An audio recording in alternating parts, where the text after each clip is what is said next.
السلام عليكم. 5 أخطاء بيقع فيهم كل صانع محتوى جديد، وأنا تقريبا من ضمن الناس اللي وقعت فيهم على فكرة. على قناتي التانية محمد منصور، ونشرت فيديوهات كتير جدا وقيمة كمان، ولكن بلا مشاهدات. ولما بحثت ودورت عرفت إني كنت برتكب أخطاء كبيرة جدا، وهي اللي كانت بتبقى السبب في وقوع فيديوهات. وأبرز الأخطاء دي وأهمهم 5 أخطاء قنوات كتير جدا واقعة فيهم وبتبذل مجهود كبير للأسف ومفيش أي نتيجة. في الفيديو ده بقى هنتعرف مع بعض على ال5 أخطاء دي، وكمان ازاي نحلهم، وهنعرف ازاي الخوارزميات بتفكر وازاي نستغل ده لصالحنا. لو انت فعلا مهتم انك تعرف كل حاجة عن خوارزميات يوتيوب وعايز تكبر قناتك من البداية زي ما انا بعمل بالظبط، وبطبق الكلام ده على قناة تكتيكا اللي تقريبا الفيديو ده هو الخامس اللي معدي ال3 دقايق عليها. وبالمناسبة ما تنساش تضغط على زر الاشتراك وتفعل زر الجرس عشان يوصلك الفيديوهات. اول خطأ الناس بتقع فيه وتحديدا في البداية هو التركيز على الجودة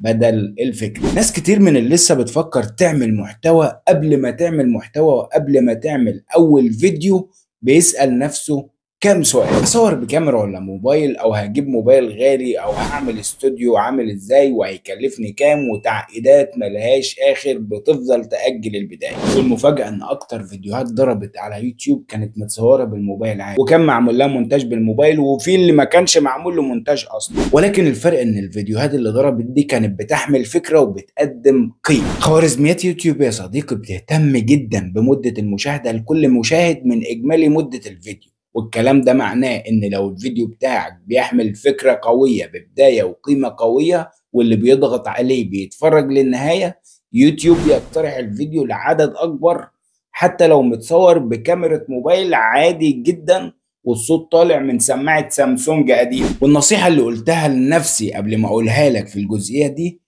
ان ادي الفكره وقت اكتر وابداع اكتر، واستلهم كمان ابداع من ناس نجحت في افكارها عشان اقدر اطبق كل حاجه ممكن تنجح الفيديو بتاعي. الخطأ التاني اللي بيقع فيه برضه مبتدئين كتير هو الانتاج المبالغ فيه، يعني مونتاج كتير ومؤثرات بصريه وصوتيه كتير وزياده عن الطبيعي، او موسيقى بصوت اعلى من صوت صانع المحتوى نفسه. ودي بتخلي المشاهد ينزعج ويسيب الفيديو وما يكملوش ويروح يدور على المعلومه عند صانع محتوى اخر. وخوارزميات يوتيوب ما بتبصش على الحاجات الكتير اللي بتعملها في الفيديو بتاعك، وبتركز اكتر مع الناس اللي بتكمل الفيديو لاخر لحظه وبتتفاعل معاه كمان وبتكتب لك كومنت. والحل انك تخلي المؤثرات الصوتيه تخدم الفيديو بتاعك، والبيانات اللي بتظهر على الشاشه والانتقالات، يعني من الاخر الصوت يظهر وقت ما حاجه تحصل، مش طول الفيديو وفي حاجة مزعجة في خلفية الفيديو. الخطأ الثالث، والخطأ ده ناس كتير وقفت رحلتها في صناعة المحتوى من أجله، ألا وهو البحث عن الربح قبل بناء جمهور وقيمة يقدمها للجمهور ده. بمعنى إن ناس كتير بتفكر في العوائد من ورا صناعة المحتوى والإعلانات من قبل حتى ما أول فيديو ليهم ينزل ويجيب مشاهدات، وينسوا تماما إن الأهم هو بناء جمهور وبناء ثقة وعلاقة قوية بينك وبين الجمهور ده.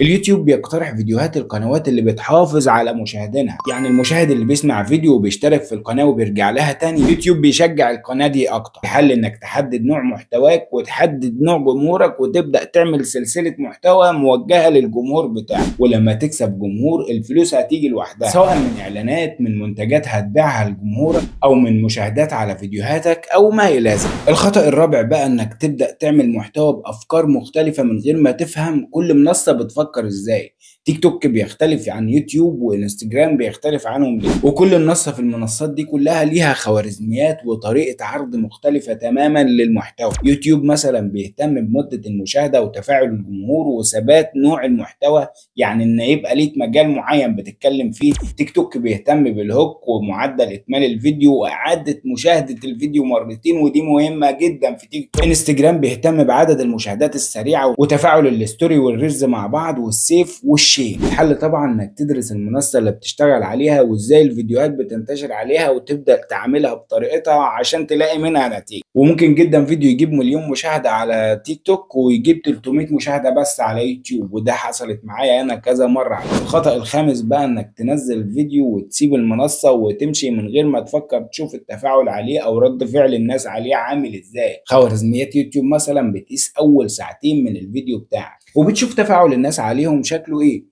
هل في ناس ضغطت عليه علقت، اتفعلت، ده كله بيفرق وتحديدا في اول ساعه. ولكن ده ما يمنعش انك لو عدلت عنوان وصور غلاف الفيديوهات القديمه اللي التفاعل عليها ضعيف ممكن جدا جدا تجيب مشاهدات جديده واكتر من الاول كمان. والحل انك تراقب اداء كل فيديو اول فتره كويس، وتجرب تغير صور الغلاف والعنوان لو اداء فيديوهاتك ضعيف. وصور الغلاف دي عايزه لها كورس لوحدها، فهتعلمه واعلمه لكم. اشتركوا في القناة عشان تشوفوا أي حاجة جديدة هتنزل، وأي حاجة هتعلمها هنزلها في شروحات على القناة. وبرضه ما تنساش تطلب من الناس رأيهم في الكومنت وترد عليهم في الكومنتات وتتفاعل معاهم، لأن يوتيوب بيقترح القناة الحية اللي صاحبها مراقب كل التفاعل عليها بشكل دائم أكتر من القناة اللي بتنزل الفيديو وتسيب المنصة وتمشي وما تعبرش الكومنتات. وبعد الخمس أخطاء دول بقى عايز أقول لك إن مفيش حد بيوصل بسهولة، ولازم تغلط، ومش مرة ولا اتنين، يمكن أكتر بكتير. ولكن الفرق بين قناة بتغلط وبتتعلم من أخطائها وبتصلحها وبتكبر،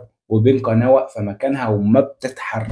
لو عديت على أي أخطاء من دي وبدأت تصلح من أخطائك واحدة واحدة وتطور في فيديوهاتك، أكيد أكيد أكيد هتشوف فرق كبير في مشاهداتك ومستوى القناة. ما تنساش تكتب في الكومنتات إيه الخطأ اللي وقعت فيه من الخمس أخطاء دول وصلحته ولا لسه. لو ما عندكش قناة ولسه بتفكر، اكتب في الكومنتات واقف على إيه وايه اللي مخليك لسه مأجل الموضوع حتى الآن. ولو عندك اي اسئله واقتراحات سيبها في الكومنتات، وما تنساش تعمل لايك وشير الفيديو ده وتشترك في القناه وتفعل زر الجرس. واخيرا ما تنساش تصلي على النبي.